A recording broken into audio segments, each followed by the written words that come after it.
Hello friends, good evening to you all. Welcome to the Hindu Editorial Analysis cum Vocabulary Enrichment. నేను మీ Kiran sir. ఈరోజు మనం July 4th కి సంబంధించినటువంటి కంటెంట్ని curate చేయడం జరిగింది. సో ఎప్పట్లానే ఈరోజు కూడా కొన్ని విషయాలను కొత్త విషయాల్ని నేర్చుకోబోతున్నాం. సో మనం ఈరోజు నేర్చుకోబోయే అంశాలు ఏంటంటే root word of the day, revision, spotting errors, close, editorial of the day, vocabulary. Okay, assignment మీరు ఎవరు సీరియస్గా తీసుకోకపోతే నేను కంటిన్యూ చేయదలుచుకోవట్లేదు, ఎందుకంటే it needs lot of effort to do all these things. So మీరు మీ నుంచి నాకు రెస్పాన్స్ వస్తే నేను ఖచ్చితంగా సిరీస్ని కంటిన్యూ చేస్తా. లేదంటే మీరు ఏమైనా ఎక్స్పెక్ట్ చేస్తే మీరు అవి కామెంట్ సెక్షన్లో మెన్షన్ చేయండి. ఓకే, తెలుగులో అయినా కూడా పర్వాలేదు, you can always have that leniency. So మన సెషన్ స్టార్ట్ చేద్దాం. మరి are you ready? Okay, so let's start the session. So root word ఏమంటున్నాడో చూద్దాం.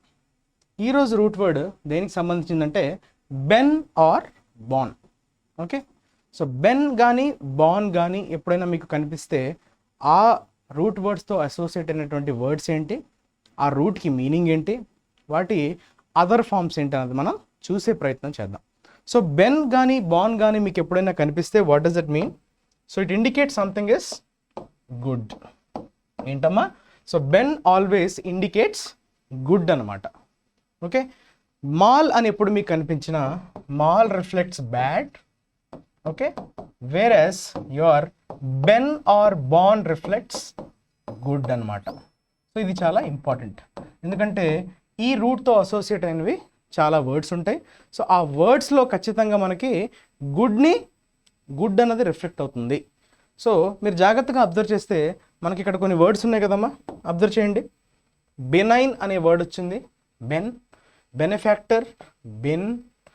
బెనిఫిసెంట్, ben. Benevolent, ben. Benediction, ben. So అన్నిట్లో మీకు క్లియర్గా బెన్ అనే రూట్ అనేది రిఫ్లెక్ట్ అయిందా లేదా?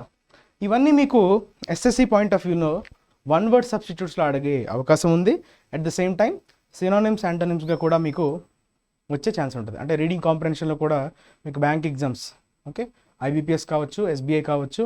సో ఈ టర్మ్స్ని ఎక్కడైనా వాడినప్పుడు మీకు ఎగ్జామ్స్లో క్లియర్గా అడుగుతాడు. 4 ఆప్షన్స్ 5 ఆప్షన్స్ ఇచ్చి.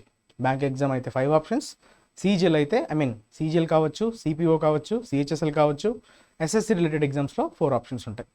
So benign అన్నాడమ్మా. బినైన్ అన్నది దేన్ని ఇండికేట్ చేస్తుంది? సంథింగ్ గుడ్ కదా.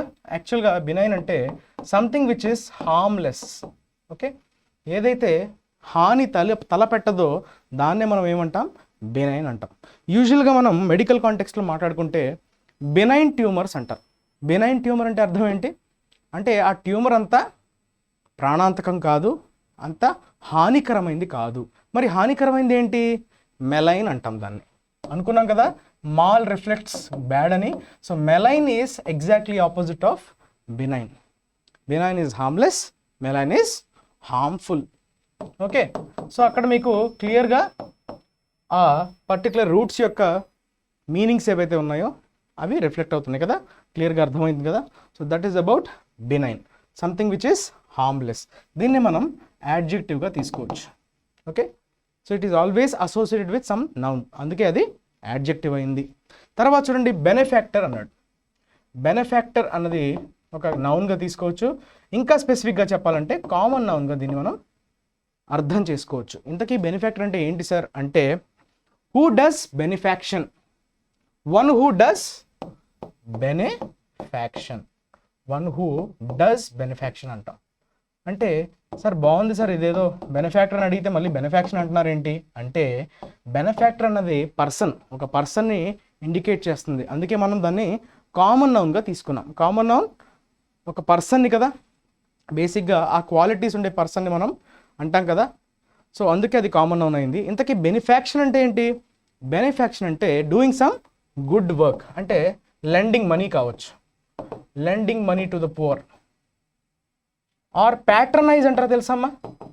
What you mean by patronise? అప్పట్లో రాజులు ఏం చేసేవారు? కళల్ని ప్రోత్సహించడానికి ఎవరైనా కళాకారులు వస్తే ప్యాట్రనైజ్ చేసేవారు. అంటే వాళ్ళకి కళకి తగ్గట్టు కొంత ప్రోత్సాహం ఇచ్చేవారు. ఎందుకది? ఆ ఇన్సెంటివ్ ఇస్తే వాళ్ళు ఇంకా ఆ కళని ముందుకు తీసుకెళ్తారు, ఇంకా బెటర్గా వాళ్ళు కళని ప్రదర్శిస్తారు, వేరే వాళ్ళకి అంటే వేరే జనరేషన్స్కి అది వెళ్ళాలనే సదుద్దేశంతో చేసే పని అనమాట. So benefaction is something doing good, especially donating money, lending money to the poor or the needy or patronising. ఎవరికైతే టాలెంట్ ఉందో, కళ ఉందో వాళ్ళని ప్రోత్సహించే పని. సో అది గుడ్ వర్క్ కదా. సో అందుకే బెనిఫాక్షన్ అన్నాం. తర్వాత చూడండి బెనిఫిషియంట్ అన్నాడు. బెనిఫిషరీ, బెనిఫిషెంట్. ఓకే, ఎవరైతే బెనిఫిట్ని పొందుతాడో బెనిఫిషియంట్ వాళ్ళనే మనం ఏమంటాం? బెనిఫిషియంట్ అంటాం. ఓకే, బెనిఫిషియంట్ కూడా కామన్ నౌన్ అవుతుంది. బెనిఫిషరీ అనే వర్డ్ ఉంది తెలుసు కదా, బెనిఫిషరీ.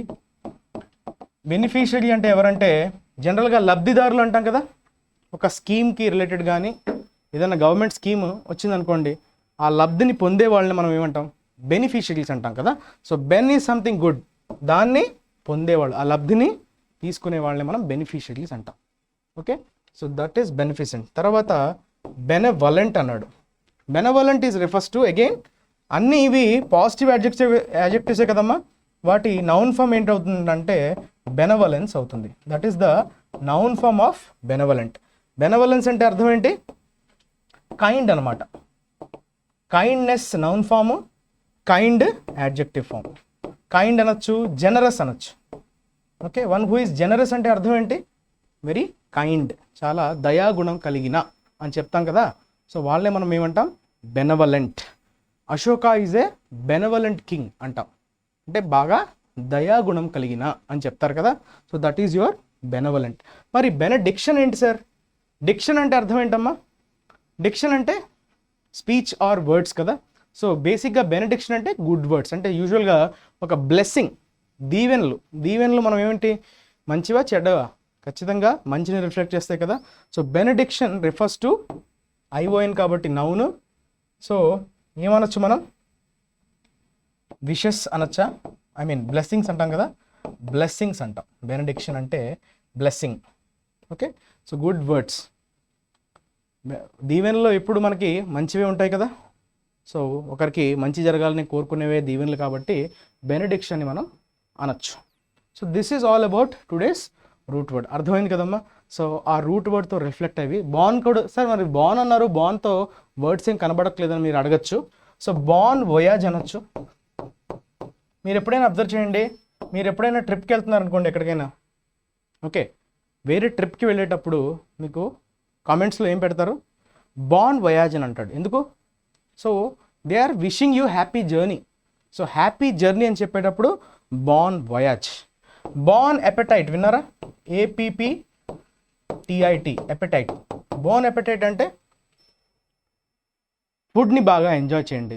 అంటే మీరు ఎక్కడికైనా ఏదైనా కొత్త ప్లేస్కి వెళ్ళి ఏమైనా ఫుడ్ని ఎక్స్ప్లోర్ చేస్తున్నప్పుడు హ్యావ్ ఏ గుడ్ ఈటింగ్, ఆ ఫుడ్ని బాగా ఎంజాయ్ చేయండి అని చెప్పేటప్పుడు కూడా బాన్ ఎపెటైట్ మనకి కనిపిస్తుంటుంది. ఓకే, సో బాన్ అన్నది గుడ్ అని రిఫ్లెక్ట్ అవుతుంది. సో అర్థమైంది కదమ్మా.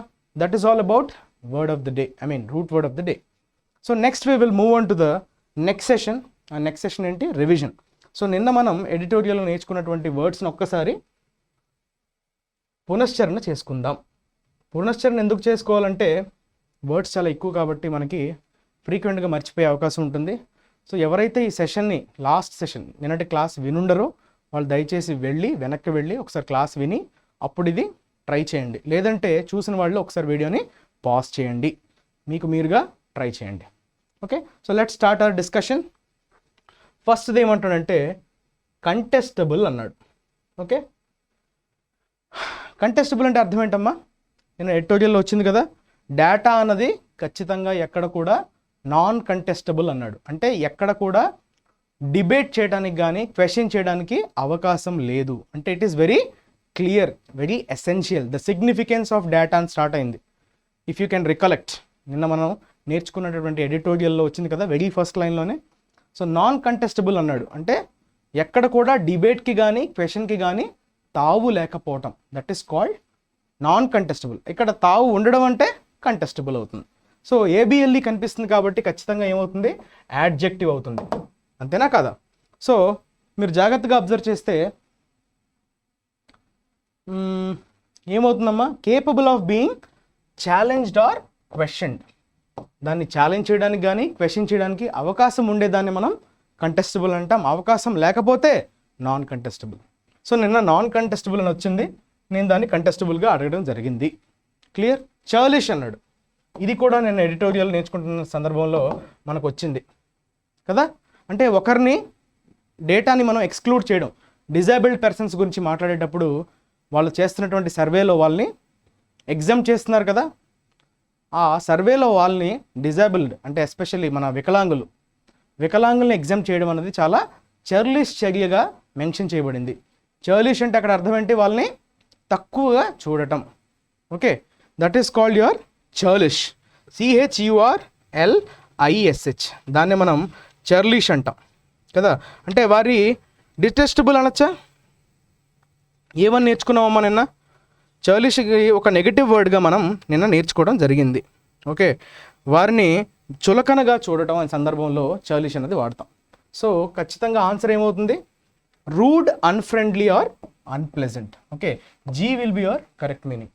తర్వాత రిలక్టెన్స్. రిలక్టెంట్ అనే యాడ్జెక్టివ్కి నౌన్ ఫామే రిలక్టెన్స్.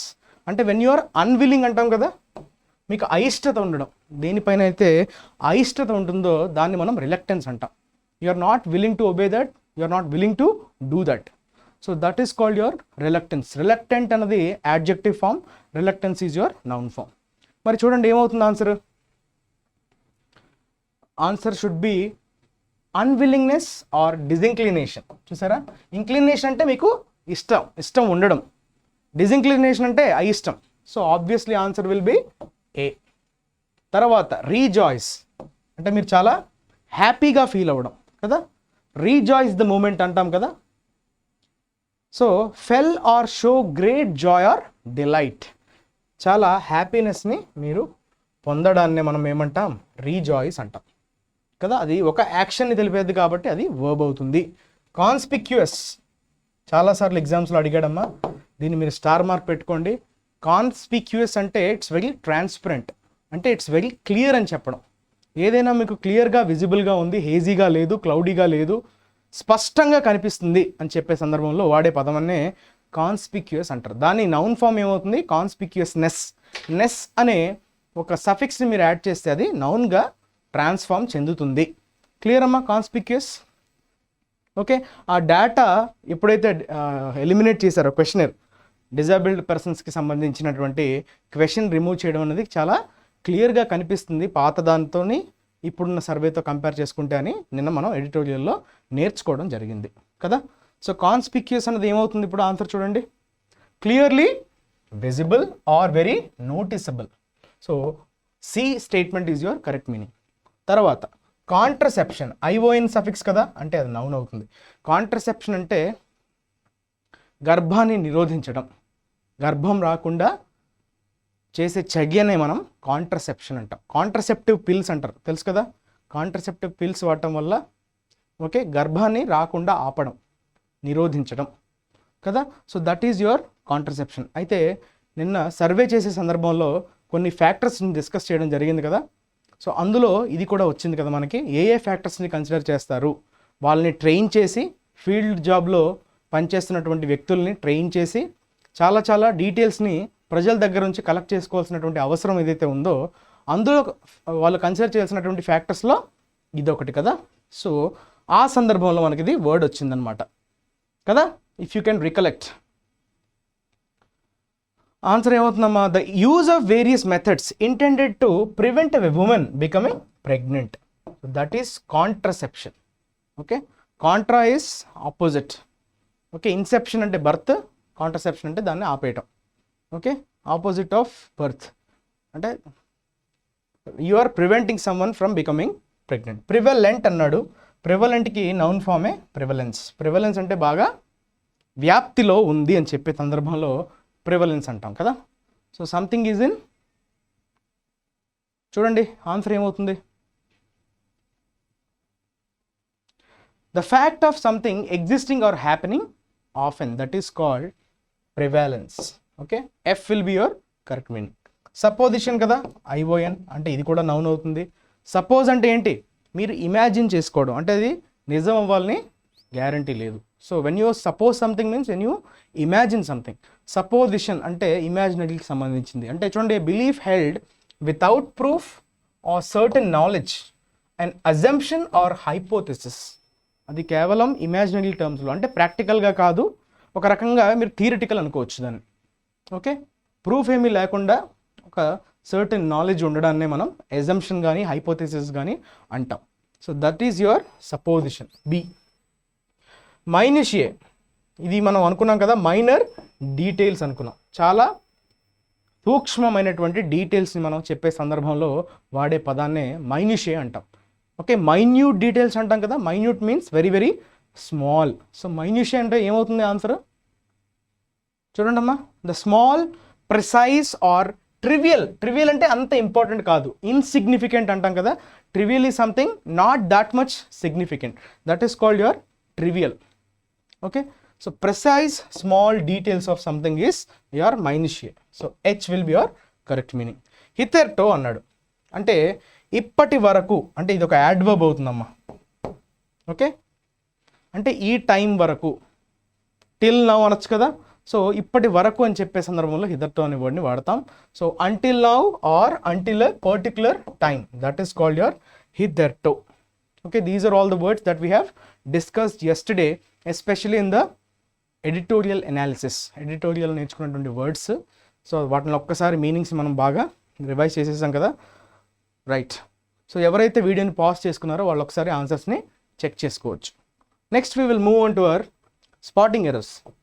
సో ఈరోజు పేపర్లో వచ్చినటువంటి ఆర్టికల్లో ఓకే కొన్ని మార్పులు, ఐ మీన్ ఎగ్జామ్లో మీకు అడిగేటువంటి కాన్సెప్ట్స్ని బేస్ చేసుకొని క్వశ్చన్స్ తయారు చేయడం జరిగింది. సో ఎక్కడెక్కడైతే ఎవరైతే ఎగ్జామ్స్కి ప్రిపేర్ అవుతున్నారో, అపియర్ అవుతున్నారో వాళ్ళు ఒక్కసారి రివిజన్గా వాళ్ళకి హెల్ప్ అవుతుంది. కొత్తగా నేర్చుకున్న వాళ్ళకి కూడా ఏ ఏ కాన్సెప్ట్స్ అడుగుతున్నారో దాని మీద అవగాహన వస్తుంది. సో ఇద్దరికీ బెనిఫిట్ అవుతుంది. సో ఎస్పెషల్లీ సీజీఎల్ ఇప్పుడు దగ్గరలో ఉంది కాబట్టి వాళ్ళు కొంచెం అటెన్షన్ ఇవ్వండి, మిగతా వాళ్ళు కూడా నేర్చుకోండి, రైట్. ఒకసారి చదవండి. ఫస్ట్ ఆఫ్ ఆల్ ఏమంటున్నాడు sentence. The US centres for disease control and prevention has identified local acquired malaria cases in Florida and Texas since the last 2 months. This is the first time such malaria cases have reported from the country in 2 decades అన్నాడు. అంటే యుఎస్కి సంబంధించినటువంటి centre for disease control and prevention, CDC అంటామమ్మా. సో వాళ్ళు identify చేసినటువంటి కొన్ని cases ఫ్లోరిడాలో, టెక్సస్లో. అయితే ఇందులో గ్రామాటికల్ ఎర్రర్స్ ఏమున్నాయి చూద్దాం.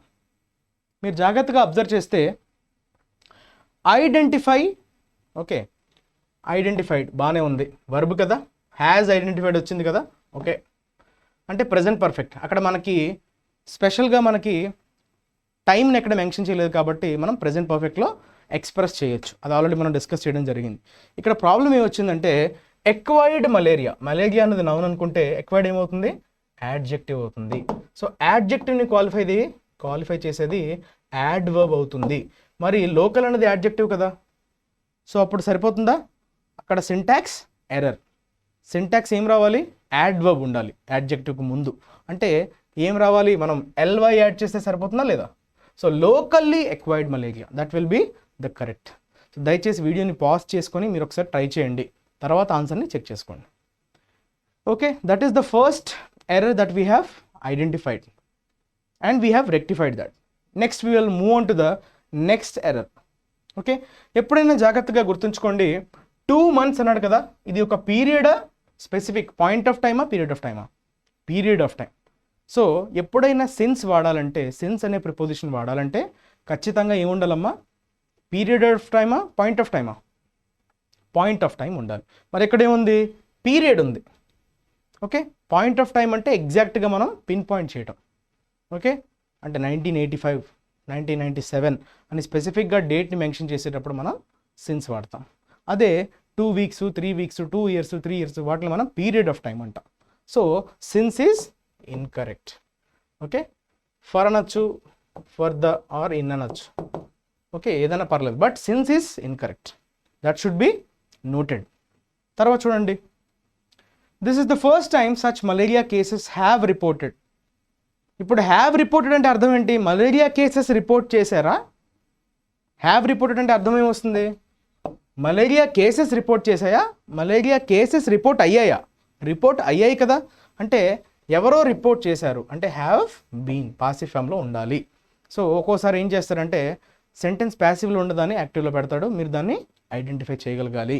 So such malaria cases have been reported. అప్పుడు అది కరెక్ట్ అవుతుంది because it is in passive voice. Okay, in 2 decades అన్నాడు. 20 years కదా, 2 decades అంటే. So that is about the first question అమ్మ. Next will move on to the second question. ఇది స్పోర్ట్స్కి సంబంధించినటువంటి ఒక క్వశ్చన్ తీసుకోవడం జరిగింది. Wimbledon will celebrate Roger Federer achievements at the All England Club with a special ceremony on Centre Court on the second day, on Tuesday.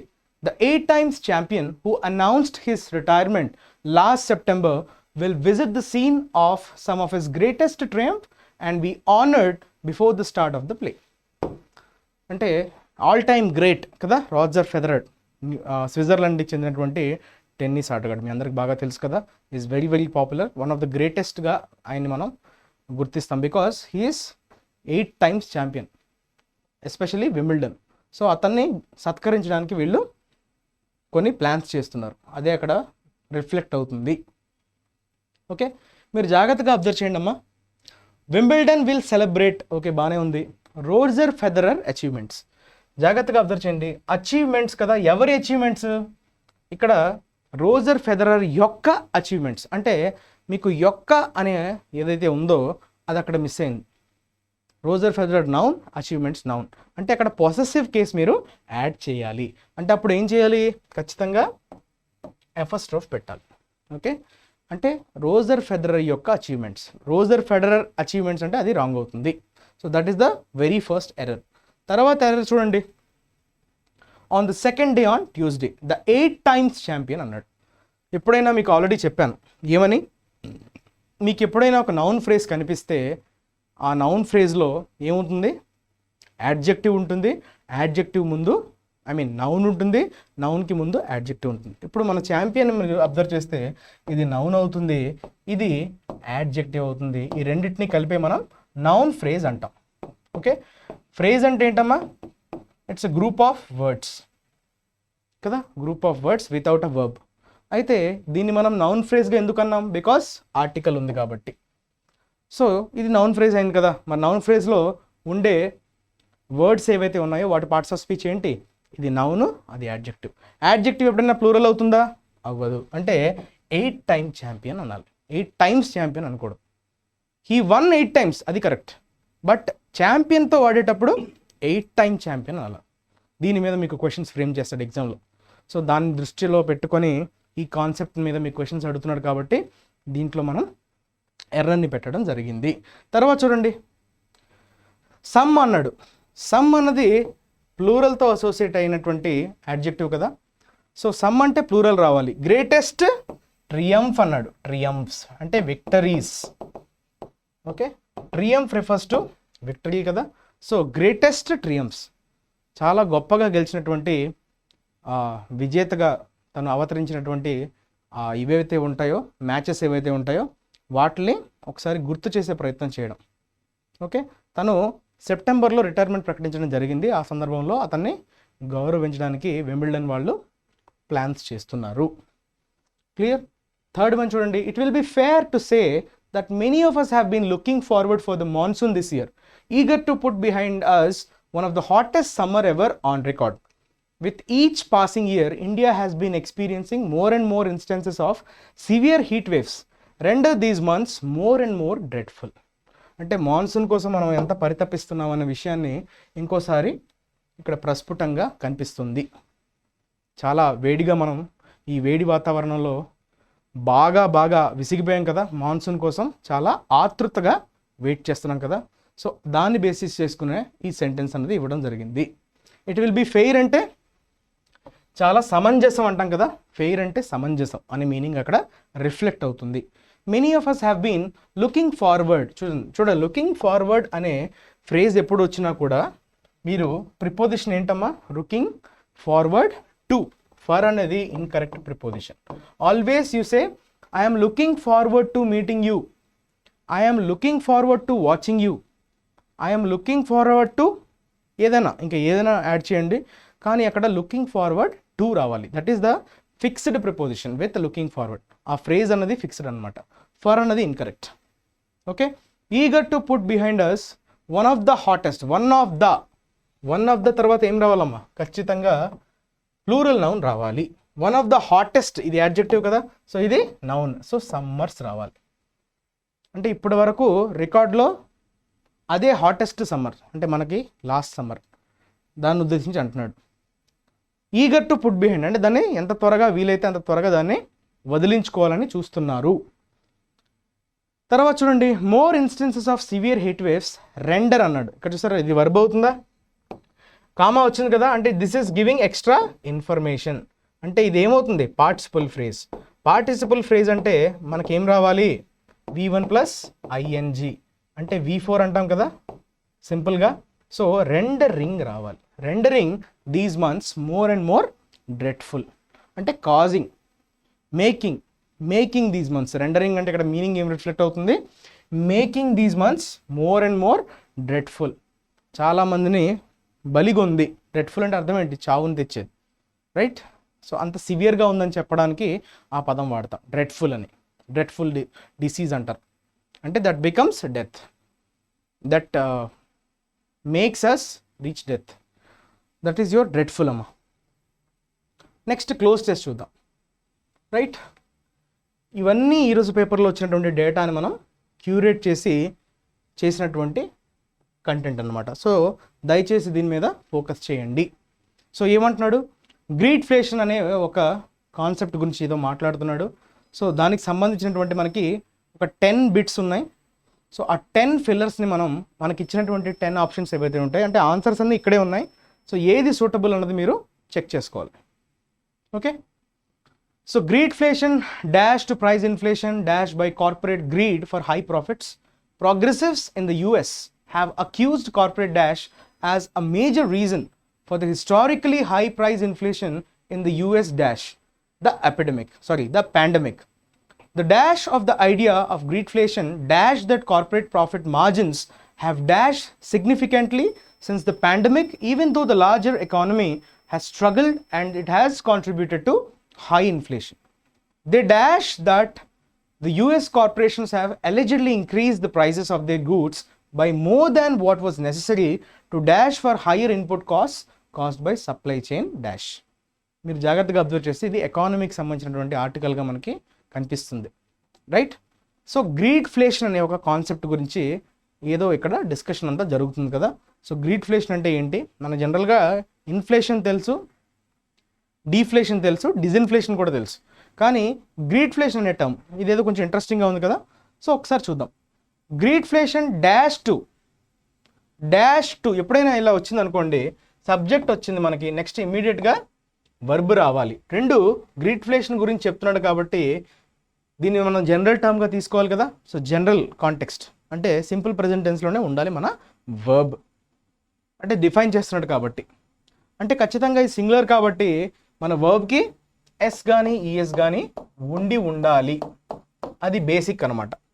మీరు జాగ్రత్తగా observe చేయండి, ఉన్నటువంటి వర్బ్స్ ఏవైతే ఎస్ ఫామ్ ఉన్న వర్బ్స్ ఏమైనా ఉన్నాయో చూడండి. రిఫర్స్ కనిపిస్తుందా, refers is your correct answer. ఎందుకు కరెక్ట్ ఆన్సర్ అయింది, రిఫర్స్ తర్వాత టు అనే ప్రిపోజిషన్, టు అనేది ఫిక్స్డ్ అనమాట, రిఫర్స్ టు అంటాం, ఓకే. ఇట్ రిఫర్స్ టు అన్నది కూడా మనకు అక్కడ ఇండికేషన్ ఇచ్చాడు, దట్ ఈస్ అ క్లూ అనమాట. So refers to will be your correct, అంటే 10th option 10 will be your correct answer. తర్వాత చూడండి, ప్రైస్ ఇన్ఫ్లేషన్ దాన్ని డిఫైన్ చేస్తున్నాడు కాబట్టి ఇట్ మీన్స్ గ్రీడ్ఫ్లేషన్ మీన్స్ అనొచ్చు, మళ్ళీ లీడ్స్ టు అనకుండా మనం మీన్స్ అన్నా సరిపోతుంది, కానీ అక్కడ 2 ఉండకూడదు. సో మీన్స్ వాడాలంటే 2 ఉండకూడదు, రిఫర్స్ వాడాలంటే 2 ఉండాలి, both mean the same, okay. So ఎప్పుడైనా మీరు ఫిక్స్డ్ ప్రిపోజిషన్స్ జాగ్రత్తగా నేర్చుకోవాలి. సో ఫిక్స్డ్ ప్రిపోజిషన్స్ అన్నవి మనకి ఇండికేషన్ అనమాట, ఏ వర్డ్ని చూస్ చేసుకోవాలన్న దానికి. So that will serve as a clue. To price inflation dash by, చూడండి డాష్ బై అన్నాడు, అంటే ఇక్కడ మళ్ళీ ఒక యాడ్జెక్టివ్ లాంటిది రావాలి, అంటే పార్టిసిపల్ అనొచ్చు, ఓకే. పార్టిసిపల్ అంటే కాజ్డ్ బై, చూడండి జాగ్రత్తగా 9th చూడండి, సరిపోతుందా meaning. Price inflation caused by corporate greed అంటే ఏంటి, అత్యాస, ఫర్ హై ప్రాఫిట్స్, చాలా ఎక్కువ మొత్తంలో ప్రాఫిట్స్ రావాలనే గ్రీడ్ ఏదైతే ఉంటుందో ఎస్పెషల్లీ కార్పొరేట్స్కి, దాన్నే మనం గ్రీడ్ఫ్లేషన్గా డిఫైన్ చేయబడుతుంది అని చెప్తున్నాడు. Progressives in the United States have accused corporate dash, ఇందాక చెప్పాడు కదా కార్పొరేట్ గ్రీడ్. ఆబ్వియస్లీ ఆన్సర్ ఏంటి, ఇచ్చిందే ఆన్సర్ మళ్ళీ అడిగాడు క్వశ్చన్గా. సో కార్పొరేట్ గ్రీడ్ ఏదైతే ఉందో వాళ్ళు దాన్ని అక్యూజ్ చేస్తున్నారు, తప్పుపడుతున్నారు. ఏమని తప్పుపడుతున్నారు? As a major reason for the historically high price inflation in the US dash since the pandemic. Pandemic అన్నది మనకి పాయింట్ ఆఫ్ టైం కదా, సో ఖచ్చితంగా ఏం రావాలి, సిన్స్ రావాలి. అంటే 7 will be the correct meaning. Inflation యూఎస్కి ఇంత ప్రైస్ ఇన్ఫ్లేషన్ రావడానికి మెయిన్ కారణం, ముఖ్యమైనటువంటి కారణం ఇదే అన్నట్టుగా ఎవరు చెప్తున్నారు? ప్రోగ్రెసివ్స్ చెప్తున్నారు. యూఎస్కి సంబంధించినటువంటి ప్రైస్ ఇన్ఫ్లేషన్ అన్నది పాండమిక్ నుంచి, అంటే పాండమిక్ స్టార్ట్ అయినప్పటి నుంచి ప్రైస్ ఇన్ఫ్లేషన్ ఏదైతే వచ్చిందో దానికి కారణం ఏంటి? మూల కారణం greedflation. The dash of the idea, చూడండి ఏమవుతుంది, దా వచ్చింది కదా, అంటే ఖచ్చితంగా ఇక్కడ నౌన్ రావాలి. The dash of the idea అంటే మీరు జాగ్రత్తగా పట్టుకోవాలి.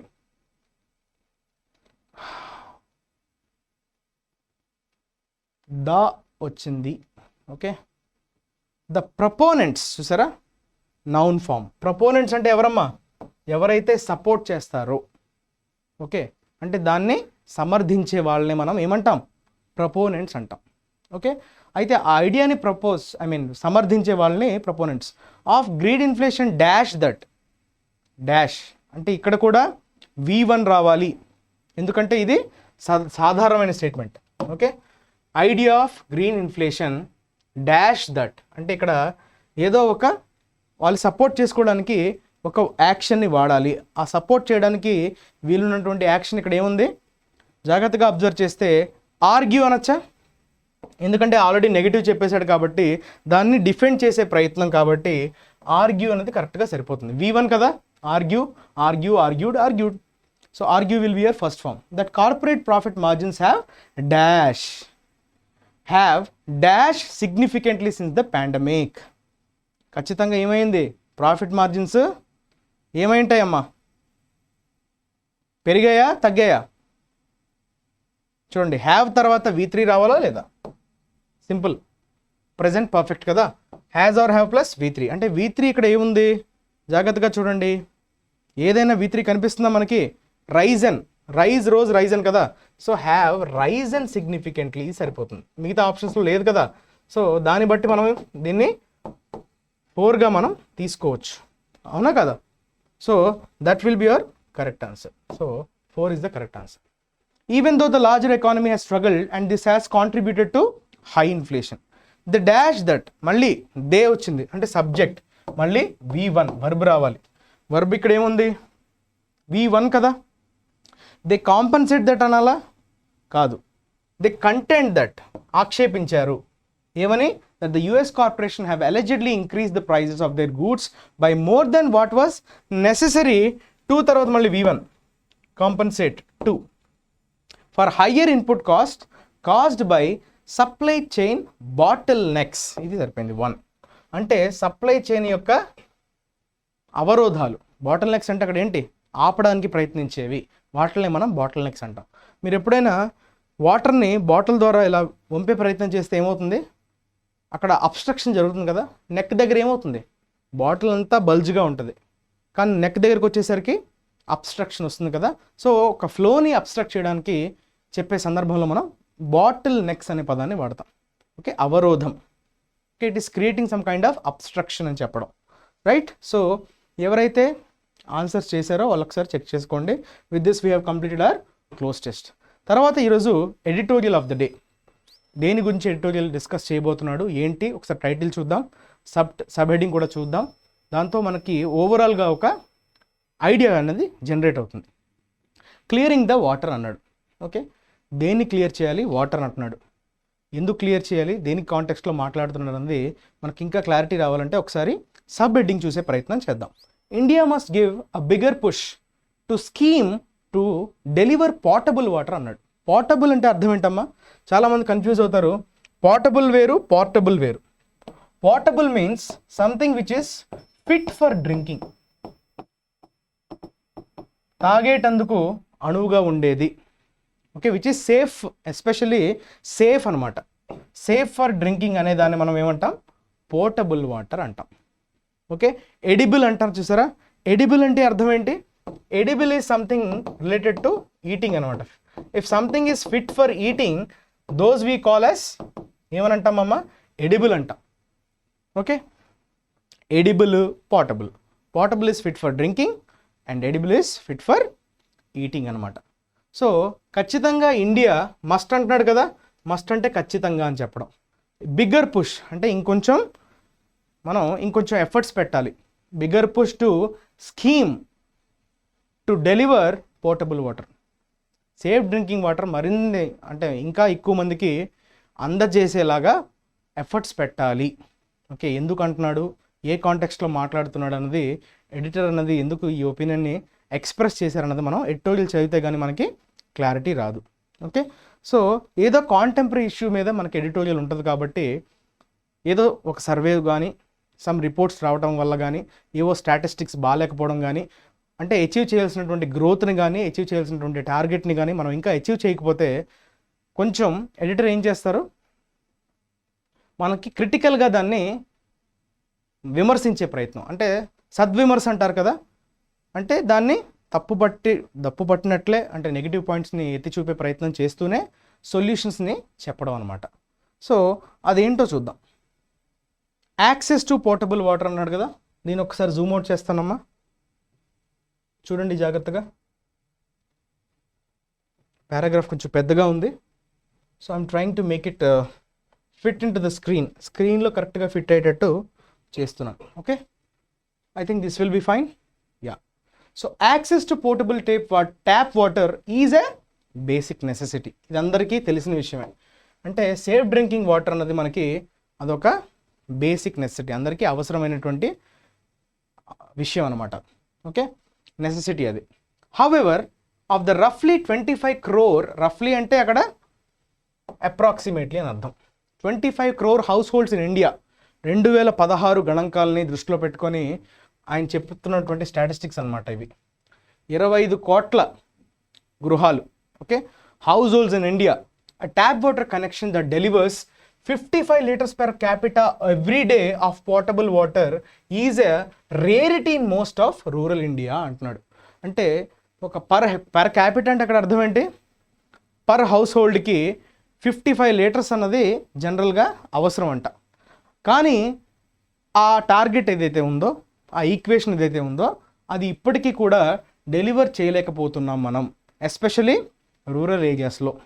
గ్రామాల్లో ఈ 55 లీటర్స్ పర్ క్యాపిటా ప్రతిరోజు పోర్టబుల్ వాటర్ ఏదైతే ఇవ్వాలో అది మనం అచీవ్ చేయలేకపోతున్నాం. ఇట్స్ ఏ రేరిటీ అంటున్నాడు, అంటే అది కనిపించట్లేదు, అచీవ్ చేయట్లేదు మనం, రైట్.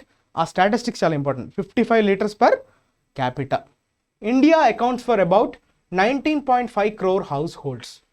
సో మనకున్నటువంటి, అంటే ఇక్కడ 19.5 crores దేనికి ఉద్దేశించమ్మా, రూరల్. మనకు ఉన్నటువంటి complete 25 crores 19 crores almost it is going towards rural, right. మిగిలింది ఎంత, 5.5, అది మిగతావి అంటే అర్బన్ కిందకి వస్తుంది. So in August 2019 prime minister Narendra Modi promise that rural households would be assured of, అంటే ఖచ్చితంగా వాగ్దానం చేశారు. ఏమని, 2019లో ఆగస్టులో ప్రధానమంత్రి నరేంద్ర మోదీ గారు ఏమని అష్యూరెన్స్ ఇచ్చారు, పైప్డ్ పోర్టబుల్ వాటర్ బై 2024, అంటే నెక్స్ట్ ఇయర్ కల్లా 2024 కల్లా వీళ్ళ పవర్ ముగుస్తుంది కదా. సో ఆ టైం కల్లా ప్రతి హౌస్ హోల్డ్కి సేఫ్ డ్రింకింగ్ వాటర్ అందజేయాలన్నదే మా మిషన్ అని ఆయన సభాముఖంగా చెప్పడం జరిగింది, right. So before his governments tenure ended. So ఎప్పుడైతే 2024లో ఎండ్ అయిపోతుంది కదా టెన్యూర్, సో అప్పటికల్లా వీళ్ళు దాన్ని అచీవ్ చేసే ప్రయత్నం 2024 కల్లా అతని టెన్యూర్, వాళ్ళ గవర్నమెంట్ ఎప్పుడైతే టెన్యూర్ అయిపోతుంది కదా 24తో ముగుస్తుంది కదా, సో అప్పటికల్లా పోర్టబుల్ వాటర్ని అచీవ్ చేయాలనే ఒక ఆకాంక్షని ఆయన వెల్లడించడం జరిగింది. When he made that commitment only about 3.2 crore or about 16% of rural households were so connected. అయితే ఆయన ఎప్పుడైతే ఈ స్టేట్మెంట్ని, ఈ కమిట్మెంట్కి ఎప్పుడైతే ఆయన వెల్లడించారో ఇలాంటి టార్గెట్ మనం అచీవ్ చేయాలని 2019లో, అప్పటికే మన స్టాటిస్టిక్స్ ఎట్లా ఉన్నాయంట, 3,20,00,000 హౌస్ హోల్డ్స్కి అప్పటికే ఉన్నాయంట. అంటే that constitutes to 16% of rural house holds. అంటే ప్రతి 100 ఇళ్లలో 16 ఇళ్ళకి water connections, portable water connections ఉన్నాయి అప్పటికి ఆయన స్టేట్మెంట్ చెప్పే టైంకి. టుడే మరి ఇప్పటికి వస్తే ఏమవుతుంది, అది దోస్ ఫిగర్ స్టాండర్డ్ 64%. 16 నుంచి 64%కి జంప్ అయింది. అంటే అర్థం ఏంటి, ఆల్మోస్ట్ 4 times, 4-fold ఇంక్రీజ్ అయింది ఈ రోజుకి, రైట్. ఏ సబ్స్టాన్షియల్ ఇంక్రీజ్ అంటే గణనీయమైనటువంటి ఒక ఇంక్రిమెంట్గా మనం దాన్ని పరిగణించవచ్చు. సబ్స్టాన్షియల్ అంటే ఏంటి, గణనీయమైనటువంటి పెరుగుదల. But still below the target. అయితే అది టార్గెట్ని చూసుకుంటే కనుక అది తక్కువగానే ఉంది. ఓవరాల్గా చూసుకున్నప్పుడు మనకి పెరిగినట్టే కనిపిస్తున్నా టార్గెట్ ఏదైతే ఉందో 100% అనేది దానికన్నా తక్కువగానే ఉంది. So in recent years the Jal Shakti ministry, అంటే ఆ కన్సర్న్ మినిస్ట్రీ అమ్మ, జల్ శక్తి మినిస్ట్రీ అనేది ఈ పోర్టబుల్ డ్రింకింగ్ వాటర్కి సంబంధించినటువంటి in charge, okay, which has labelled this plan of providing piped water connections as the Har Ghar Jal. ఇది హిందీలో కదా, హర్ ఘర్ జల్ అంటే ప్రతి ఇంటికి నీళ్ళు ఇవ్వటం అని చెప్పడం. హర్ ఘర్ అంటే ఎవ్రీ హౌస్ హోల్డ్ అని మిషన్, ఓకే. సో దాన్ని లేబుల్ చేసింది అంటే దానికి ఇంపార్టెన్స్ ఇచ్చింది అని చెప్పడం, ఓకే, వెల్లడించింది. హ్యాస్ కన్సిస్టెంట్లీ అండర్లైన్ అంటే ఇక్కడ అర్థం ఏంటమ్మా, హైలైట్ చేసింది the scale of the exercise. అంటే వాళ్ళు ఎంత స్థాయిలో ఈ మిషన్ అంటే ఇక్కడ ఎక్సర్సైజ్ అంటే అర్థం ఏంటమ్మా, ఎక్సర్సైజ్ అంటే కుస్తీ చేయడం అని కాదు, వీళ్ళు చేపట్టబోయే ఆ మిషన్ ఏదైతే ఉందో, ఏంటి ఆ mission, portable water by 2024, okay, ప్రతి రూరల్ హౌస్ హోల్డ్కి పోర్టబుల్ డ్రింకింగ్ వాటర్ అనేది అందజేయాలనేది. సో దాని స్కేల్ అంటే దాని స్థాయి, ఓకే, దాన్ని హైలైట్ చేస్తూ ఉంది ఏది, జలశక్తి మినిస్ట్రీ. సిన్స్ 2019 నుంచి about 9 crore house holds have their own exclusive access to piped water. 2019 దగ్గర నుంచి చూసుకుంటే ఆల్మోస్ట్ దాదాపు 9 కోట్ల మంది గృహాలు, ఓకే, వాళ్ళకి ఎక్స్క్లూజివ్ యాక్సెస్ ఉంది పైప్డ్ వాటర్కి, ఓకే. దే కుడ్ ఎఫర్డ్, వాళ్ళు సొంతంగానే వాళ్ళ ప్రైవేట్ అంటారు కదా, ఓన్ అంటే ఇక్కడ అర్థం ఏంటి, వాళ్ళ private access to piped water వాళ్ళకి ఫెసిలిటీ ఉంది. This is apart from connections to village schools, anganwadis and community buildings. అంటే దిస్ ఈజ్ అపార్ట్ అంటున్నాడు, అంటే దానికి మినహాయించి అని చెప్తున్నాడు. దీన్ని విలేజ్ స్కూల్స్ కావచ్చు, అంగన్వాడీస్ కావచ్చు, కమ్యూనిటీ బిల్డింగ్స్ని వదిలేసిన తర్వాత చెప్పేటువంటి స్టాటిస్టిక్స్ అది 9 crore అన్నది, okay. Yet, for all the scale, it is unlikely that all of rural India will be connected by April 2023 as per Mr. Modi's claim. అయితే మోదీ గారు ఎప్పుడైతే చెప్పారో, ఆయన ఇచ్చినటువంటి ప్రామిస్ ప్రకారం, ఆయన అనుకున్నటువంటి మిషన్ ప్రకారం 2023 ఏప్రిల్ కల్లా రూరల్ ఇండియా మొత్తానికి ఇచ్చే ఛాన్సెస్ ఏమీ కనబడటం లేదు. ఇట్స్ అన్లైక్లీ అంటున్నాడు, అంటే జరిగే ఛాన్స్ లేదు, okay. That is unlikely. The COVID-19 pandemic and the Russia-Ukraine war reportedly caused the mission to slow down considerably. అయితే ఇట్లా మనం ఇది ఏదైతే క్లెయిమ్ చేశారో మోదీ గారు, దాన్ని రీచ్ కాకపోవడానికి మనకు తెలియవస్తున్నటువంటి రీజన్స్ ఏంటంట, రిపోర్టెడ్లీ అంటే అర్థం ఏంటి, మనకు తెలియవస్తున్నటువంటి రీజన్స్ ఏంటంటే, ఒకటి పాండమిక్, COVID-19 పాండమిక్, తర్వాత రష్యా ఉక్రెయిన్ వార్. అయితే మీ అందరికీ డౌట్ రావచ్చు, రష్యాకి ఉక్రెయిన్కి వార్ వస్తే దానికి ఈ మిషన్ ఆగిపోవడానికి, అనుకున్నంత టార్గెట్ని రీచ్ కాకపోవడానికి రీజన్ ఏమైండొచ్చు అని మీ డౌట్ మీకు రావచ్చు. దానికి కూడా అక్కడ క్లియర్గా మనకి క్లారిటీ ఇవ్వడం జరిగింది. గవర్నమెంట్ అఫీషియల్స్ క్లెయిమ్ అంటే గవర్నమెంట్కి సంబంధించినటువంటి అఫీషియల్స్ ఎవరైతే ఉంటారో, అధికారులు ఎవరైతే ఉంటారో వాళ్ళు ఏమని చెప్తున్నారు, by impeding access to pipes and civil construction necessary to the enterprise. అయితే ఈ ఇంపెడింగ్ అంటే అర్థం ఏంటమ్మా, స్టాపింగ్ అని, ఓకే, హాల్టింగ్ అనే మీనింగ్ వస్తుంది. దాన్ని అబ్స్ట్రక్ట్ చేయడం, దేనైనా ఆపే ప్రయత్నం చేయడాన్ని మనం ఇంపెడ్ అంటాం. Impede means to halt, to stop, okay. దేన్ని ఆపుతున్నారు, access to pipes and civil construction. ఏదైతే వీళ్ళ మిషన్ కోసం వాడాల్సినటువంటి కన్స్ట్రక్షన్ మెటీరియల్ కావచ్చు, లేదంటే పైప్స్ కావచ్చు, వాటికి యాక్సెస్ అన్నది దొరకలేదు. అందుకే ప్రాసెస్ అనేది స్లో డౌన్ అయిపోయింది. Realistically it is unlikely that even 75% of households, ఏదైతే 64% టార్గెట్ అని అచీవ్ చేసామో ఈ రోజుకి 75% అట్లీస్ట్ ఎప్పటికి ఏప్రిల్ 2023కి మనం ప్రాక్టికల్గా నిజాలు మాట్లాడుకుంటే 75% కూడా టార్గెట్ అచీవ్ చేయడం చాలా కష్టం అంటున్నాడు. ఓకే, ఇట్ ఈస్ అన్లైక్లీ, జరిగే ఛాన్స్ లేదు by this time. While this too by no means is an insignificant achievement, the challenge is the reliability of these numbers అంటున్నాడు. ఈజ్ అన్ ఇన్సిగ్నిఫికెంట్ అచీవ్మెంట్ అంటున్నాడు. అంటే అంత గొప్పగా మనం పరిగణించదగ్గ అచీవ్మెంట్ అయితే కాబోదు. The challenge is the reliability of this numbers. మళ్ళీ ఈ నంబర్స్లో కూడా ఎంతవరకు దీన్ని మనం నమ్మవచ్చు అన్నది కూడా ఇంపార్టెంట్. ఓకే, అదే మన ముందున్నటువంటి సవాల్ అని చెప్తున్నాడు. That is the challenge. సవాల్ ఏంటమ్మా? Reliability of these numbers. వాళ్ళు వెల్లడించినటువంటి ఆ గణాంకాలు బట్టి మనం చెప్తున్నాం, కానీ మనకు నిజంగా ఆ నెంబర్స్ ఎంతవరకు నిజమో కూడా మనకు తెలియదు అని చెప్తున్నాడు. అదే ఛాలెంజ్ అని చెప్తున్నాడు. రైట్, అంటే ఒక డౌట్ని ఎక్స్ప్రెస్ చేస్తున్నాడు ఎడిటర్. ఏమని? వాళ్ళు ఇచ్చిన డేటా కూడా కరెక్టా కాదా, మనకి అదొక సవాల్తో కూడుకున్నటువంటి విషయం అని. తర్వాత చూద్దాం. The figures reported by the Jal Shakti ministry are solely based on data reported by states. అయితే వాళ్ళకు వచ్చినటువంటి ఆ డేటా ఏదైతే ఉందో అలా ఎలా కలెక్ట్ చేశారు? సోర్స్ ఏంటి? స్టేట్స్ ఏవైతే వాళ్ళకి ఇచ్చినటువంటి డేటానే వాళ్ళు ఇక్కడ వెల్లడించడం జరిగింది. ఎవరు? మన జల్ శక్తి మినిస్ట్రీ. ప్రతి స్టేట్ వాళ్ళ దగ్గర ఉన్నటువంటి డేటాని రిపోర్ట్ చేశాయి జల్ శక్తి మినిస్ట్రీకి. వాటిల్నే ఆ ఫిగర్స్ని వీళ్ళు రిపోర్ట్ చేయడం జరిగింది.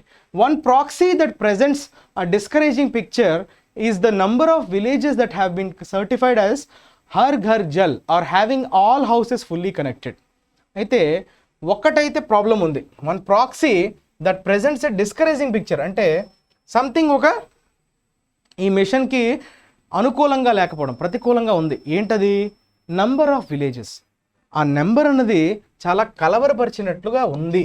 డిస్కరేజింగ్ పిక్చర్ అంటే అర్థం ఏంటమ్మా? అక్కడ చాలా ఆందోళన వ్యక్తం చేసేలా ఉంది. ఏది? విలేజెస్ యొక్క సంఖ్య. That have been certified as Har Ghar Jal. అయితే హర్ ఘర్ జల్ అనే ఒక సర్టిఫికేషన్ వచ్చినటువంటి నెంబర్ ఏదైతే ఉందో అది బాగా నెగటివ్గా కనిపిస్తుంది. డిస్కరేజింగ్ పిక్చర్ అంటున్నాడు. Having all houses fully connected అంటే హర్ ఘర్ జల్ అంటే అర్థం ఏంటి? Having all houses fully connected. Only 1,68,157 villages have been reported by states as Har Ghar Jal and only 59,000 or about 35% have been certified. అంటే ఇప్పటి వరకు 59,000 మొత్తం villages చూసుకుంటే 168,157 విలేజెస్ని. ఓకే, అక్కడ మాత్రమే స్టేట్స్ అనేవి రిపోర్ట్ చేశాయి. ఏమని? ఈ హర్ ఘర్ జల్ అనే సర్టిఫికేషన్ ఉన్నటువంటి విలేజెస్ ఉన్నాయని వాళ్ళు రిపోర్ట్ చేయడం జరిగింది. మొత్తానికి 59,000 ఇల్లు ఉన్నాయి అన్నది ఇక్కడ క్లారిటీ వస్తుంది. That constitutes 35%. So meaning their gram panchayats have formally acknowledged compliance. అంటే ఆ కంప్లయన్స్ అంటే అర్థం ఏంటి? వాళ్ళు ఏవైతే ఒక ప్రెసిడెంట్ సెట్ చేసుకుంటారు కదా, అంటే ఇవి ఫాలో అయితే దాన్ని మనం సర్టిఫై చేయొచ్చు. ఆ నామ్స్ ఏవైతే ఉంటాయో వాటిల్ని ఫుల్ఫిల్ చేసిన వాటిల్నే వీళ్ళు అక్నాలెడ్జ్ చేశారు, అంటే గుర్తించారు. ఎవరు? గ్రామ్ పంచాయత్స్. ఓకే, సో వాళ్ళు గుర్తించినవి, వీళ్ళు ఈ నామ్స్ని కాంప్లై చేస్తున్నారు కాబట్టి వీళ్ళకి మనం సర్టిఫికేషన్ ఇవ్వచ్చు. ఏంటది? హర్ ఘర్ జల్ అనే certification. The overwhelming fraction of villages have somewhere between half or 3/4 of their house holds connected. Okay, the overwhelming fraction of villages have somewhere between ఎక్కడో 1/2 to 3/4 of their house holds connected. Okay, అందులో half కావచ్చు, 3/4. Okay, 3/4 అంటున్నాడు కదా, connect అయ్యే house holds మొత్తం half కానీ 3/4 మధ్యన ఉండొచ్చు అని చెప్తున్నాడు. And independent assessment commission by the Jal Shakti ministry sampled about 3 lakhs households in 13,300 villages have reported 62% households as connected in October last year. Last year October కల్లా వీళ్ళు చేసినటువంటి ఒక సర్వే. ఓకే, శాంపిల్ ఎంత? శాంపిల్ అంటే ఎంతమంది పార్టిసిపేట్ చేస్తున్నారో ఆ సైజ్ని మనం ఏమంటామమ్మా? శాంపిల్ సైజ్ అంటాం. అంటే ఒక సర్వే చేసేటప్పుడు అందులో పార్టిసిపేట్ చేసినటువంటి ఎంటిటీస్ యొక్క సంఖ్యని మనం శాంపిల్ సైజ్ అంటాం. అయితే వీళ్ళు తీసుకున్నటువంటి శాంపిల్ సైజ్ ఎంత? 3 లక్షల హౌస్ హోల్డ్స్ వాళ్ళు తీసుకున్నటువంటి శాంపిల్ సైజ్ అది. అందులో ఆ హౌస్ హోల్డ్స్ ఎన్ని విలేజెస్లో ఉన్నాయి? మొత్తం 13,300 విలేజెస్లో తీసుకున్నటువంటి శాంపిల్ అది. And reported 62% house holds as connected. అయితే దాదాపు 50+12 కదా, 62% హౌస్ హోల్డ్స్ ఇందులో. అంటే ఈ 3 లక్షల్లో 60% పైన. ఓకే, అంటే 1,80,000 అనొచ్చా? 1,80,000 పైన పైచిలుకు. అక్టోబర్ లాస్ట్ ఇయర్ అప్పుడు వచ్చినటువంటి ఈ రిపోర్ట్ ఏదైతే ఉందో, ఈ సర్వే తర్వాత వచ్చినటువంటి రిజల్ట్ అనమాట, October last year. That is good. అయితే అది మంచిదే, కానీ టూ స్మాల్ ఏ శాంపిల్. ఆ శాంపిల్ చాలా తక్కువగా కనిపిస్తుంది. 3 లక్షలు అనేది వెరీ లిటిల్. మనం కోట్లల్లో ఉన్నాయి హౌస్ హోల్డ్స్. మీరు కేవలం 3 లక్షలు అనే శాంపిల్ని తీసుకొని 62% అచీవ్ చేసేసామన్నది అది అంత రీజనబుల్గా లేదు. శాంపిల్ టు బి రిప్రజెంటేటివ్ అంటే అందరినీ మనం కలుపుకునే ప్రయత్నం చేయలేదు అని అక్కడ అర్థం. Okay, so it also emerges that the largest state with 100% compliance. అయితే 100% అచీవ్ చేసినటువంటి కొన్ని స్టేట్స్ ఉన్నాయి, పెద్ద స్టేట్స్. ఏంటవి? గుజరాత్, హర్యానా, పంజాబ్. ఇవన్నీ ఏం చేసాయి? Already started on a fairly high base in 2019. 2019లోనే వీళ్ళు అచీవ్ చేసినటువంటి టార్గెట్ని ఏదైతే ఉందో వాళ్ళు చాలా మంచిగా స్టార్ట్ చేశారు 2019లో. పెద్ద స్టేట్స్ ఏవమ్మా? Gujarat, Haryana, Punjab. Okay, the centre must put in place a mechanism that discloses the schemes performance on the ground in a transparent way. అంటే ఇంకా పారదర్శకత కావాలి. ట్రాన్స్పరెన్సీ అంటే అర్థం ఏంటి? ట్రాన్స్పరెంట్ అన్నాడు, ఇది అడ్జెక్టివ్. మరింత పారదర్శకత కోసం సెంటర్ ఖచ్చితమైనటువంటి ఒక మెకానిజంని ఏర్పాటు చేయాలి. ఒక యంత్రాంగాన్ని కానీ ఒక వ్యవస్థని కానీ దీన్ని వెల్లడించేటందుకు. దేనికి వెల్లడించడానికి? డిస్క్లోజ్ అన్నాడు కదా. డిస్క్లోజ్ అంటే వెల్లడించడం. స్కీమ్స్ పర్ఫార్మెన్స్, వాళ్ళు అనుకున్నటువంటి ఎవ్రీ హౌస్ హోల్డ్కి పోర్టబుల్ వాటర్ అందించాలన్నటువంటి ఆ మిషన్ ఏదైతే ఉందో దాన్ని డిస్క్లోజ్ చేయడానికి వాళ్ళ దగ్గర ఒక మెకానిజం కావాలి. పుట్ ఇన్ ప్లేస్ అంటే అర్థం ఏంటి? వాళ్ళు దాన్ని ఎస్టాబ్లిష్ చేయాలి, దాన్ని స్థాపించాలి. అలాంటి మెకానిజంని. ఎలాంటి మెకానిజంని?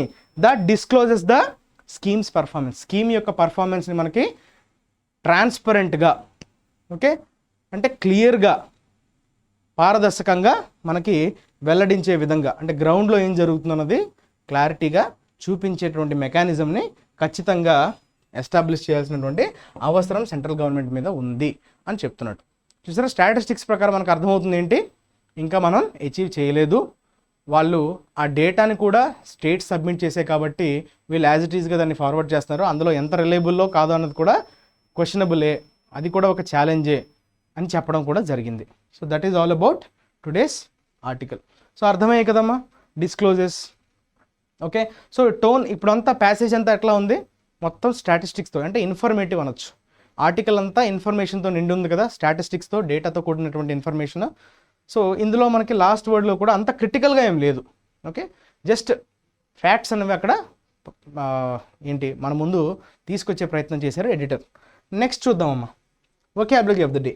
ఈరోజు పేపర్లో వచ్చినటువంటి కొత్త వర్డ్స్. ఎలానో ఎడిటోరియల్లో నేర్చుకున్నాం, బట్ అది కాకుండా రెండో పేజ్లో టేక్ స్టాక్ ఆఫ్ సంథింగ్. ఇదొక ఇడియం. ఓకే, ఈ ఎక్స్ప్రెషన్ యొక్క మీనింగ్ ఏంటంటే ఎప్పుడు వాడతామంటే, మీరు ఎప్పుడైనా కేర్ఫుల్గా థింక్ చేస్తున్నారనుకోండి ఒక డెసిషన్ తీసుకునే ముందు, రైట్? ఒక డెసిషన్ తీసుకునే ముందు దాని పర్యవసానాలు కానీ జరగబోయేటువంటి పరిణామాల్ని బాగా బేరీజ్ వేసుకొని ఒక డెసిషన్ తీసుకునే ముందు చేసే ఎక్సర్సైజ్ని మనం ఏమంటాం? Take stock of something. After 2 years spent teaching overseas, she returned home for a month to take stock of her life. అయితే 2 years స్పెండ్ చేశారు. ఎక్కడమ్మా? ఓవర్సీస్లో. బయట ఆమె స్పెండ్ చేసిన తర్వాత రిటర్న్ అయ్యారు ఇంటికి. Okay, for a month to take stock of her life. అంటే ఇప్పుడు డిసైడ్ చేసుకోవాలి ఏం చేయాలన్నది. So think carefully about a situation or event and form an opinion about it. అంటే డిసైడ్ చేసుకోవడం. That is called take stock of something. Proponent అన్నాడు, ఇందాక మనకు వచ్చింది కదా క్లోజ్ టెస్ట్ చేసేటప్పుడు, ఒక ఐడియాని సపోర్ట్ చేసే వ్యక్తిని, మద్దతుదారులనే మనం ఏమంటాం? ప్రపోనెంట్ అంటాం. So proponent singular noun, proponents plural noun అవుతుంది. స్ట్రాంగ్ ప్రపోనెంట్ అంటే దాన్ని బాగా మద్దతు ఇచ్చేవాడు, దాన్ని సపోర్ట్ చేసే వ్యక్తి. అడ్వకేట్ అనొచ్చు, సపోర్టర్ అనొచ్చు, ఎక్స్పోనెంట్ అనొచ్చు, ఇవన్నీ సినోనిమ్స్. డిట్రాక్టర్, అపోనెంట్ అంటే క్రిటిసైజ్ చేసేవాడు, దాన్ని సమర్థించనివాడు, వీళ్ళందరూ సమర్థించేవాళ్ళు. Okay, a person who advocates a theory, proposal or course of action అంటే డైరెక్షన్, యాక్షన్ ఏ డైరెక్షన్ వెళ్ళాలని చెప్పేవాడిని మనం ప్రపోనెంట్ అంటాం.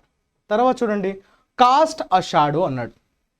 కాస్ట్ అ షాడో అంటే అర్థం ఏంటి అంటే దానివల్ల ఆ ఇన్సిడెంట్ ఏదైతే జరిగితే, so if something has cast a shadow అని ఎప్పుడు అంటామంటే దానివల్ల మీ ఎంజాయ్మెంట్ తగ్గిపోవడం, మీరు ఏ విధంగా అయితే ఎంజాయ్ చేద్దాం అనుకున్నారో అట్లా ఎంజాయ్ చేయలేకపోవడం ఆ ఇన్సిడెంట్ వల్ల. సో అప్పుడు మనం కాస్ట్ అ షాడో అనే ఒక ఎక్స్ప్రెషన్ని వాడతాం. So something has cast a shadow అంటే అర్థం ఏంటి, అక్కడంతా చీకటి అలుముకుంది అంటాం కదా, దరిద్రం తాండవిస్తుంది, లేదంటే ఒక నెగటివిటీ అన్నది మన చుట్టూ అల్లుకుంది, ఓకే, పొంచి ఉంది అని చెప్పడం. హీస్ అన్ఎక్స్పెక్టెడ్ డెత్, చూసారా, అదేమవుతుంది ఖచ్చితంగా ఒక negative feeling. Cast shadow over the event అంటే ఇంకెవరు ఈవెంట్ని ఎంజాయ్ చేయలేరు. So that will spoil the whole ఏంటి mood. So something which causes less good or enjoyable, దేన్నైనా గుడ్ అంటే మీరు బాగా ఎంజాయ్ చేసే టైంని కానీ బాగుండేదాన్ని తగ్గించే ప్రయత్నం చేసేటప్పుడే మనం కాస్ట్ షాడో అనే వాడతాం. ఓకే, సామర్ సాల్ట్ అన్నాడు. Okay, what you mean by సామర్ salt? జనరల్గా మేము చిన్నప్పుడు ఏంటంటే మొగ్గలు అనేవారు. సో ఇలా వస్తారు, ఇలా అప్ సైడ్ డౌన్, రైట్, యోగాస్లో కూడా చేస్తుంటారు. కంటిన్యూస్గా బాడీని మొత్తం ఫ్లెక్సిబుల్గా, బాగా ఫ్లెక్సిబిలిటీ ఉన్నవాళ్ళు 2-3 అప్ సైడ్ టర్న్స్ అంటారు కదా, కిందకి తల పైకి చేతులు మళ్ళీ వెళ్ళిపోయి మళ్ళీ యాజ్ ఇట్ ఈస్ మళ్ళీ అదొక సర్కిల్ లాగా తిరగడాన్ని మనం సామర్ సాల్ట్ అంటాం. ఓకే, అదొక రోలింగ్ మూవ్మెంట్గా మనం చెప్పొచ్చు. She was so happy she turn 3 సామర్ salts అంటే 3 మొగ్గలు వేసింది. సామర్ సాల్ట్ అంటే అక్కడ మొగ్గలు అని చెప్పడం, రైట్. టంబుల్ అనొచ్చు, ఫ్లిప్ ఫ్లాప్ అనొచ్చు. These are the nearest meaning words. Okay, words with nearest meaning. తర్వాత చూడండి, మెల్ట్ డౌన్ అన్నాడు అంటే సంథింగ్ నెగటివ్, నౌన్ అనొచ్చు. అంటే ఎప్పుడైనా మీరు బాగా మెల్ట్ డౌన్లోకి వెళ్ళారంటే అర్థం ఏంటి, తీవ్రమైనటువంటి ఓటమి అంటే మీకు సడన్గా ఏదో ఒక చవి చూడటం. ఓకే, డిబాకిల్ అంటారు కదా, సో డిసప్పాయింట్మెంట్ అనొచ్చు, ఫెయిల్యూర్ అనొచ్చు. Okay, countries political system have seen the progressive melt down అంటే complete failure, especially in financial matters. ఆర్థికపరమైనటువంటి విషయాల్లో జరిగేటువంటి ఆ డౌన్ఫాల్ ఏదైతే ఉంటుందో ఫెయిల్యూర్ని మనం దేని కింద అంటామమ్మా, మెల్ట్ డౌన్ అంటాం. ఓకే, డిసప్పాయింట్మెంట్, డిబాకిల్ అంటే చిత్తుగా ఓడిపోవడం, చిత్తుగా ఒక్కసారిగా డ్రాస్టిక్గా ఏదైనా పడిపోవడం, షేర్స్ పడిపోవడం కావచ్చు, ఎస్పెషల్లీ ఫినాన్షియల్ టర్మ్స్లో, కాబట్టి దాన్ని మనం అట్లా తీసుకోవచ్చు. తర్వాత చూడండి, టాసిట్ అన్నాడు. టాసిట్ అన్నది యాడ్జెక్టివ్, దాని noun form taciturn. Taciturn అంటే ఎవరైనా చాలా సైలెంట్గా ఉండే వ్యక్తి, అంత ఎక్కువగా మాట్లాడడానికి ఇష్టపడని వ్యక్తిని మనం ఏమంటాం, టాసిట్ టర్న్ అంటాం. Tacit refers to adjective and tacit turn is that person, so అది కామన్ నౌన్ అవుతుంది. అన్స్పోకెన్, అన్వాయిస్డ్. గ్యార్యులస్ అంటే టాకటివ్, లొకేషియస్ అన్న బాగా మాట్లాడేవాడు, వసపిట్ట అంటారు కదా, విపరీతంగా మాట్లాడడానికి ఇష్టపడే వ్యక్తిని మనం గ్యార్యులస్ అని కానీ లొకేషియస్ అని కానీ అంటాం. అంటే that will be the synonym of antonym of tacit. Okay, not expressing or talking about something directly or openly, ఓపెన్గా కానీ డైరెక్ట్గా కానీ మాట్లాడడానికి ఇష్టపడని వ్యక్తినే టాసిట్ అంటాం. తర్వాత చూడండి, బ్యాండ్ వ్యాగన్ అన్నాడు. బ్యాండ్ వ్యాగన్ అంటే అర్థం ఏంటి, ఏదైతే బాగా పాపులర్గా ఉందో దాన్ని మనం బ్యాండ్ వ్యాగన్ అంటాం. అంటే ఆల్రెడీ మంచి సక్సెస్లో ఉండే వాటిని మనం బ్యాండ్ వ్యాగన్స్ అంటాం. జాయిన్ ద బ్యాండ్ వ్యాగన్ అంటారు. అంటే ఎప్పుడైనా ఒక పార్టీ ఫర్ ఎగ్జాంపుల్ బాగా పర్ఫామ్ చేస్తుంది అనుకోండి, అందరూ the jump the band wagon అంటే ఆల్రెడీ అది ఫామ్లో ఉంది కాబట్టి దాంతో చేరికలు పెరగడం, అంటే అందరూ దాని వైపు మొగ్గు చూపిస్తారు. చూసారా, ఆ బ్యాండ్ వ్యాగన్ ఎఫెక్ట్ అంటే అన్ activity group movement that has become successful. అందుకే అందరి చూపు దాని మీద పడుతుంది, అందరూ దాంతో అసోసియేట్ అవుదామని ట్రై చేస్తారు. Or fashionable and so attracts many new people, కొత్త వాళ్ళందరి చూపు దాని మీద పడుతుంది because of its success, because of its fashionable అంటే అది అంతా ఫ్యాషనబుల్గా కావచ్చు, లేదంటే సక్సెస్ఫుల్గా ఉండడం వల్ల అందరి దృష్టిని ఆకర్షిస్తుంది, అందరు దాంతో అసోసియేట్ అవుదాం అనుకుంటారు. దాన్నే బ్యాండ్ వేగన్ అంటారు. ఇది ఒక నౌన్గా మనం పరిగణించవచ్చు, bandwagon effect. Okay, political కాంటెక్స్లో వాడతాం. టార్నిష్ అన్నాడు.